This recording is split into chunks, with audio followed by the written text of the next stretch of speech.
지금 제 묵상을 나누려고 했는데 12시예요. 그래서 제가 원고대로 읽는 것밖에 못하는 사람인데 건너뛰어 보려고 하는데 이 얘기를 왜 하냐면요, 제가 방송실에다가 제 원고를 드렸거든요. 그래서 넘어가더라도 좀 이해해 주시고요, 어색하게 넘어가더라도 여러분들 이해해 주시기 바랍니다. 감사합니다. 여러분 혹시 실패해 보신 적 있으실까요? 네. 우리는 늘 실패하죠. 저도 실패 많이 해봤습니다. 제가 오늘 나누고자 하는 것은 실패를 밥 먹듯이 한 성경 인물에 관한 이야기입니다. 그 성경 인물은 베드로입니다. 베드로 하면 어떤 사건이 혹시 떠오르실까요? 저는 베드로가 물에 빠졌던 사건, 그것이 제일 먼저 떠오릅니다. 베드로가 당차게 물을 걸어서 예수님을 만나러 갔지만 두려워서 물에 빠졌던 그 사건이 제일 먼저 생각이 납니다. 베드로는 물 위에 계신 예수님을 향해 호기롭게 걸어갔습니다. 하지만 밀려오는 파도는 그를 두려움으로 이끌고 말았고, 이 두려움에 사로잡힌 베드로는 결국 물에 빠지는 실패를 하게 됩니다. 또 하루는 예수님께서 제자들에게 이렇게 얘기하십니다. 내가 종교 지도자들에게 고난을 받고 십자가에 달려 돌아간 후에 3일 만에 다시 살아날 것이야. 이 얘기를 제자들 앞에서 하십니다. 베드로는 그때 그 앞을 막아서면서 예수님 절대 안 됩니다. 절대로 있을 수 없는 일입니다. 라며 예수님께 소리칩니다. 세번역 성경에는 베드로가 예수를 바싹 잡아당기고 그에게 항의하였다 라고 나와 있습니다. 베드로는 자신이 주님이라 여기며 따르던 예수님을 붙잡으면서 항의했습니다. 예수님의 사역을 생각하기보다는 인간적인 앞날만 바라본 결과였습니다. 이때 예수님께서는 베드로에게 사단이라까지 하시면서 크게 꾸짖으십니다. 예수님의 반응만 보더라도 베드로의 실패는 결코 작지 않음을 알 수 있습니다. 베드로의 실패 이야기는 예수님이 잡히시던 밤 절정에 이릅니다. 예수님께서 이제껏 자신이 잡힐 것을 아시고 기도하러 가십니다. 그 기도의 자리에 베드로도 동행합니다. 예수님께서는 너무나도 마음이 괴로우셨습니다. 그래서 함께 깨어있기를 부탁하십니다. 하지만 베드로와 제자들은 피곤함으로 잠들게 됩니다. 예수님의 부탁은 3번이나 반복됩니다. 하지만 베드로는 그 모든 순간 잠들고 맙니다. 사실 베드로는 기도하러 가기 직전에 내가 죽을지언정 주를 부인하지 않겠다 라며 선언했었습니다. 하지만 그 선언이 무색하게도 예수님의 반복되는 기도 요청에도 그저 잠만 잘 뿐이었습니다. 베드로는 예수님의 마음이 가장 힘든 순간에 기도하지 못했습니다. 그야말로 말만 앞선 행동이 따라오지 못하는 모습의 실패였습니다. 이어서 이제 예수님을 붙잡고자 종교 지도자들이 몰려옵니다. 베드로는 칼을 꺼내서 그들 중 한 명의 귀를 잘라버립니다. 이 모습을 본 예수님께서는 베드로를 꾸짖으십니다. 베드로는 이번에도 감정과 몸이 앞서서 행동합니다. 그리고 자신의 인생을 걸었던 스승인 예수님을 버리고 도망갑니다. 베드로의 실패는 여기서 끝나지 않았습니다. 종교 지도자들이 예수님을 붙잡아 그들의 집으로 끌고 갔습니다. 그때 베드로는 그 집 뜰까지 예수님을 쫓아갑니다. 그 뜰에서 베드로는 불을 쬐면서 조용히 상황을 지켜보고 있었습니다. 그때 요종 하나가 베드로를 알아보고 맙니다. 요종은 베드로를 발견하고 그가 예수님의 제자라고 이야기합니다. 이때 베드로는 작은 요종의 말이 무서워서 자신이 죽기까지 따르겠다고 했던 예수님을 3번이나 부인합니다. 여기서 베드로는 그냥 부인한 것이 아니라 저주했습니다. 그리고 맹세까지 하면서 예수님을 모른다 소리쳤습니다. 누구보다 사랑하고 절대 버리지 않겠다고 했던 예수님을 베드로는 모른다고 했습니다. 예수님의 제자라는 수제자라는 소리까지 들었던 베드로는 예수님을 모른 척했습니다. 그때 닭이 울었고 예수님께서 닭이 울기 전 내가 나를 3번 부인하리라 하심이 떠올라 베드로는 통곡하며 울게 됩니다. 우리가 모든 것을 버리고 주를 따랐습니다 했던 당당한 베드로도 내가 주와 함께 죽을지언정 주를 부인하지 않겠나이다 선언했던 베드로도 여기엔 없습니다. 그저 겁먹은 베드로, 통곡하는 베드로, 실패 가득한 베드로만 남아 있습니다. 이제 베드로가 실패자라는 것에는 조금 공감 가실까요? 성경을 보다 보면 마치 베드로는 실패의 아이콘 같다라는 생각까지 듭니다. 성경에는 베드로의 수많은 실패들이 나옵니다. 베드로라는 이름은 예수님께서 지어주신 이름입니다. 그의 이름의 뜻은 반석입니다. 사도행전에서 우리에게 전해지는 베드로의 교회 지도자 됐음, 그리고 예수님의 말씀처럼 교회의 반석이 됐음을 우리는 이미 알고 있습니다. 그렇다면 이런 실패자 베드로가 어떻게 교회의 반석이 될 수 있었을까요? 저는 이 질문의 답을 베드로의 모습 속에서 좀 찾아보려고 합니다. 저는 개인적으로 베드로의 벗어나지 않음에 답이 있다고 생각합니다. 성경 속 베드로는 마치 예수님 곁에서 떨어지면 안 되는 사람처럼 행동합니다. 베드로는 비록 겁이 나서 바다에 빠졌지만 무서울 정도의 그 파도 속에서 자신도 무리를 걸어서 예수님 곁으로 가고자 부탁합니다. 예수님이 잡히신 날에도 비록 도망할지라도 실패를 맛볼지라도 다시 발걸음을 돌려서 예수님이 잡히신 뜰까지 쫓아갑니다. 그 뜰에서 비록 3번의 부인이라는 처참한 결과를 낳았을지라도 베드로는 그곳에 있었습니다. 베드로는 실패했지만 예수님 곁에 있었습니다. 베드로는 예수님 곁에서 실패했습니다. 이렇듯 베드로는 실패 속에서도 예수님을 결코 벗어나지 않았습니다. 여기서 우리가 꼭 기억했으면 바라는 것은 베드로의 실패는 결코 작지 않았다는 사실입니다. 예수님께서 자신의 고난과 부활을 처음 가르치실 때 베드로는 편협한 자신의 생각만으로 예수님을 막아섭니다. 예수님께서 고난을 앞두고 괴로워하며 기도하자 하셨을 때 베드로는 전혀 공감하지 못하며 잠만 잤습니다. 우리가 모두 주를 버릴지라도 나는 결코 주를 버리지 않겠나이다. 그렇게 말했던 베드로는 다른 박질하며 도망칩니다. 내가 주와 함께 죽을지언정 주를 부인하지 않겠다 했던 베드로는 예수님을 3번이나 모른다고 저주하며 부인합니다.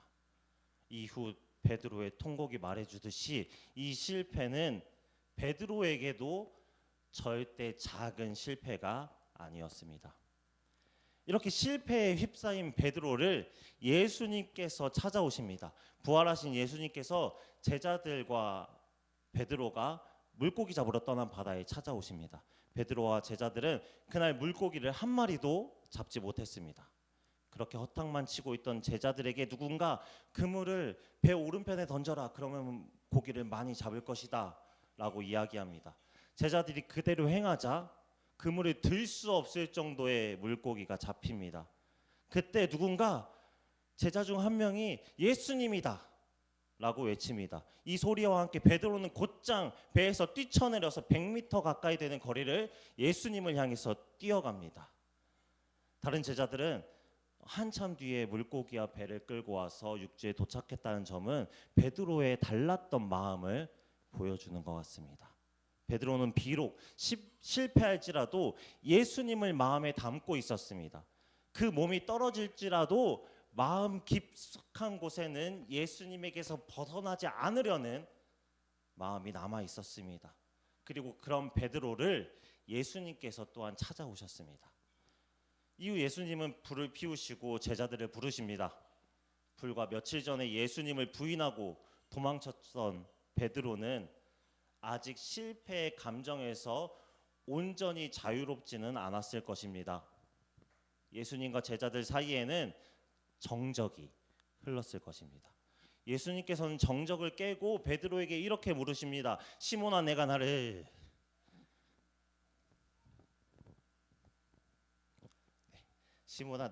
사랑하느냐? 베드로가 대답합니다. 제가 주님을 사랑하는 줄을 주님께서 아십니다. 예수님께서 말씀하십니다. 내 양을 먹이라.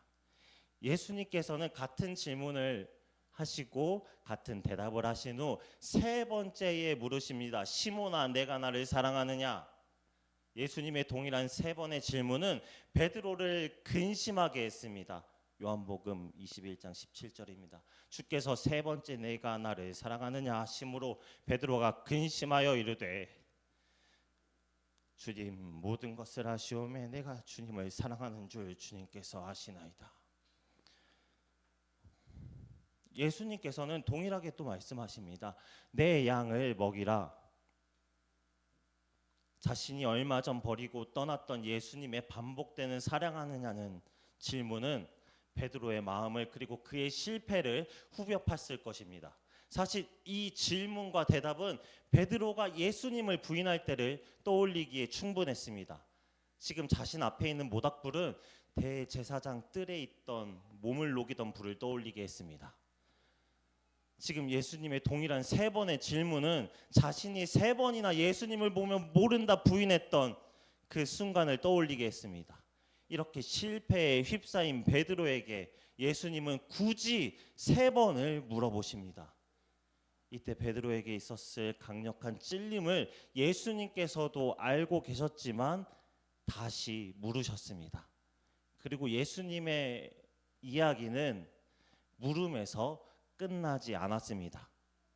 베드로의 주님을 사랑합니다 라는 대답 이후에 이어서 예수님은 자신의 양들을 부탁하십니다. 강력한 찔림과 실패 속에서 들려온 것은 예수님의 여전한 부탁이었습니다. 그 부탁은 소중한 예수님의 양들에 대한 부탁이었습니다. 아마도 예수님의 동일한 질문과 명령은 베드로에게 이렇게 들렸을 것 같습니다. 시몬아, 내가 나를 사랑하느냐? 그래, 내가 나를 사랑한다면 내 양을 먹여주기를 부탁한다. 시몬아, 내가 나를 사랑한다면 내 양을 계속해서 돌봐주기를 부탁한다. 내가 어떤 실패 속에서 나를 벗어나지 않았던 것처럼 내가 나를 사랑한다면 교회를 지켜주고 반석이 되기를 부탁한다. 너의 이름 반석처럼 어떤 실패 속에서도 나에게 머물러 주기를 부탁한다. 그리고 계속 나를 따르기를 바란다. 이 말은 베드로에게 앞에 있었던 모닥불처럼 따뜻하게 느껴졌을 것입니다. 분명 자신의 실패로 인해서 슬프고 괴로웠지만 위로가 가득한 이야기였을 것입니다. 큰 실패 이후에도 예수님의 여전한 사역 부탁과 명령은 베드로에게는 오히려 위로가 됐을 것입니다. 이렇게 예수님은 우리의 실패 속에 찾아오십니다. 그리고 우리가 그 실패의 자리를 벗어나지만 않는다면 예수님은 우리의 실패를 그냥 두시지는 않으실 것입니다. 이것이 베드로에게는 반석으로서 살아갈 힘이 됐을 것입니다. 이렇게 베드로는 교회의 지도자가 됐습니다. 교회의 반석이 됐습니다. 이제 교회의 반석이 된 베드로는 다시는 실패하지 않았을까요? 이 질문에 답하기 전에 혹시 3주 전 예배 설교 때 목사님께서 이야기하신 1968년 멕시코 올림픽에 출전한 탄자니아 마라톤 선수 존 스티븐 아크와리를 기억하십니까? 제가 시간이 없어요. 그는 마라톤 경기에서 19km 지점에서 무릎과 어깨에 심각한 부상을 당하게 됩니다. 하지만 그는 포기하지 않고 경기를 끝까지 완주했다는 이야기였습니다. 이런 얘기도 했어요. 조국은 출발하라고 나를 5,000마일이나 떨어진 이곳에 보낸 게 아니라 완주하라고 보낸 것이다. 부상 후 아크와리 선수는 절뚝이면서 그리고 달리면서 걷고를 반복합니다. 아크와리 선수는 실패와 실패의 상황 속에서도 코스를 벗어나지 않고 끝까지 달려갔습니다. 경기가 끝난 후 아크와리 선수에게는 메달도 시상식도 관중도 없었습니다. 하지만 실패와 어려움을 극복하고 완주한 그의 모습은 메달보다 값진 감동을 주었습니다. 탄자니아로 돌아간 아크와리에게는 메달은 없었지만 국민 영웅이 됐으며 2008년 베이징 올림픽에서는 친선 대사로까지 활동하게 됩니다. 실패의 상황 속에서도 자신의 경주에서 벗어나지 않고 완주한 아크와리 선수에게는 금메달보다 빛나는 영광이 그를 맞이했습니다. 이것이 제가 오늘 이야기하고자 하는 것과 많이 닮아 있는 것 같습니다. 저는 오늘 반석이 됐으니 실패하지 말자라는 이야기를 하고 싶은 것이 아닙니다. 우리는 계속해서 실패할 것입니다. 하지만 그 실패 속에서도 믿음이라 부르는 경주의 코스에서 벗어나지 말자는 말을 하고 싶습니다. 우리의 반석 베드로는 예수님의 부활과 승천 이후에 다시는 실패 없는 삶을 살았을까요? 아닙니다. 베드로는 교회의 가장 높은 리더가 된 후에도 큰 실패를 경험하게 됩니다. 베드로가 안디옥 교회에서 이방인들과 식사하고 있을 때 이 이방인들과 식사하는 것에 대한 민감한 반응을 하는 자들이 들이닥칩니다. 베드로는 그들을 두려워하여 그 식사 자리에서 도망쳐 버립니다. 베드로의 이 행동은 이방인 그리스도인들에게는 큰 상처가 됐습니다. 또한 안디옥 교회의 지도자였던 바나바는 이 사건으로 인해 시험에 들게 됩니다. 바울 또한 이 사건을 두고 베드로를 크게 책망했습니다. 이 당시 베드로의 위치를 고려해 볼 때 이러한 실수와 실패는 굉장히 부끄러웠을 것입니다. 이처럼 베드로의 믿음의 여정을 보면 끝없는 실패와 실수가 가득합니다. 하지만 베드로는 그의 이름 반석처럼 자리를 지켰습니다. 자신에게 허락된 믿음의 경주 코스에서 벗어나지 않았습니다. 베드로라고 해서 이것이 쉽기만 했을까요? 아닙니다. 그의 많았던 실패가 오히려 자리를 지키기 어렵게 만들었을 것입니다. 하지만 베드로는 실패하더라도 믿음의 자리에서 실패했습니다. 믿음의 코스에서 벗어나지 않았습니다. 그렇게 예수님과 함께했습니다. 구독자 475명을 보유한 유튜브 채널 내용원의 홈트에서는 안디옥 교회 사건을 두고 이렇게 얘기합니다. 우리는 실패를 통해서도 복음의 은혜를 경험합니다. 또 이렇게 얘기합니다. 복음은 실수를 인정하게 하고 실수를 두려워하지 않도록 만듭니다. 그리고 성경은 우리에게 이렇게 얘기합니다. 빌립보서 3장 14절입니다. 표대를 향하여 그리스도 예수 안에서 하나님이 위에서 부르신 부름의 상을 위하여 달려가노라. 디모데후서 4장 7절입니다. 나는 선한 싸움을 싸우고 나의 달려갈 길을 마치고 믿음을 지켰으니. 야고보서 1장 12절입니다. 시험을 참는 자는 복이 있나니 이는 시련을 견뎌낸 자가 주께서 자기를 사랑하는 자들에게 약속하신 생명의 면류관을 얻을 것이기 때문이라. 요한복음 15장 5절입니다. 나는 포도나무요 너희는 가지라. 그가 내 안에 내가 그 안에 거하면 사람이 열매를 많이 맺나니 나를 떠나서는 너희가 아무것도 할 수 없음이라. 히브리서 12장 1절입니다. 우리에게는 이렇게 많은 믿음의 증인들이 있습니다. 그들의 삶은 우리에게 믿음이 무엇인지 말해주고 있습니다. 그러므로 포기하지 말고 우리 앞에 있는 경주를 열심히 합시다. 그리고 여기서 끝이 아니라 우리의 경주를 지켜보시는 하나님은 이렇게 얘기하십니다. 볼지어다 내가 세상 끝날까지 너희와 항상 함께 있으리라. 베드로에게는 수많은 실패들이 있었습니다. 어떤 실패는 스스로 용서되지 않는 것들도 있었을 것입니다. 하지만 그의 믿음의 코스에서 그는 믿음의 코스에서 벗어나더라도 바로 자신을 돌려 그 길로 돌아갔습니다. 실패의 순간 예수님의 옆자리에 있었습니다. 예수님의 옆에서 실패했습니다. 그는 벗어나지 않았습니다. 그리고 그럴 수 있었던 이유에는 예수님이 계셨습니다. 저는 이 벗어나지 않음이 베드로의 이름 그대로 반석이 됐음을 믿습니다. 많이들 아시겠지만 저는 사실 굉장히 실패와 실수가 많은 사람입니다. 그래서 저는 기도할 때 간혹 이렇게 기도합니다. 하나님, 저는 두렵습니다. 예배당에 있을 땐 내 인생에 하나님밖에 없는 사람처럼 떠들다가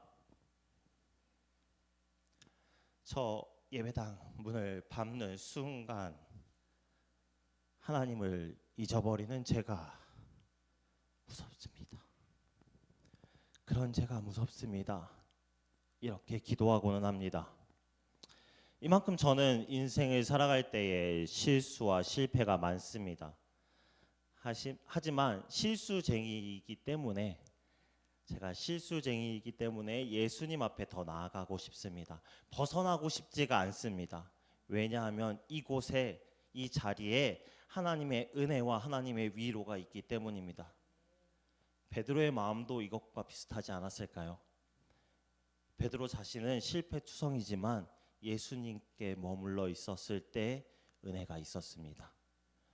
우리도 인생을 살다 보면 많은 실패들을 경험하게 될 것입니다. 그리고 하나님께서 마치 내 실패를 돌보고 계시지 않는 것처럼 느낄 때가 있을 수 있습니다. 하지만 그런 순간에도 우리가 믿음의 경주에서 벗어나지만 않는다면 하나님께서 우리와 함께 해주실 것입니다. 그리고 함께 믿음의 길을 가는 성도님들께 부탁드리고 싶은 것이 있습니다. 우리 함께 이 경주를 완주하자입니다. 분명 실패하겠지만 하나님과 함께, 그리고 우리 모두 함께 이 경주를 완주합시다. 그리고 아직 하나님이 믿어지지 않은 분들에게도 부탁드리고 싶습니다. 가끔 하나님이 믿어지지 않고 느껴지지 않아서 아직 모르겠어서 실패 속에 빠질 때도 있을지도 모릅니다. 하지만 그 순간 하나님을 알아가는 탐구의 길에서 벗어나지 않으시기를 부탁드립니다. 우리에게도 반석의 은혜가 있기를 바랍니다. 아크와리 선수가 영광을 얻을 수 있었던 이유는 금메달을 목에 걸었기 때문이 아니라 완주했기 때문이었습니다. 감사합니다. 이 시간 잠시 기도했으면 좋겠습니다. 오늘 함께 찬양했던 찬양의 가사로, 삶이라는 찬양의 가사로 기도하기 바랍니다. 우리는 인생을 살아갈 때에 믿음과 삶을 살아내는 실력이 너무나도 다른 우리의 모습을 봅니다. 이 실패의 모습도 주님이 사랑하실까 하는 자신 없는 내 모습만 보입니다. 하지만 그 모습 그대로 우리는 주님 앞에 나아갑니다.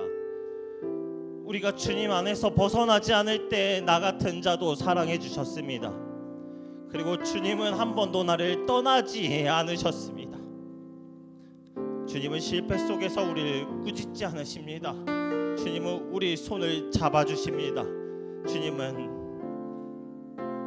안에는 두려움이 없습니다. 주님은 실패를 통해서 나를 만드십니다. 그 주님만이 내 모든 것이 되십니다. 이런 주님을 기억하며 다 같이 기도하시겠습니다.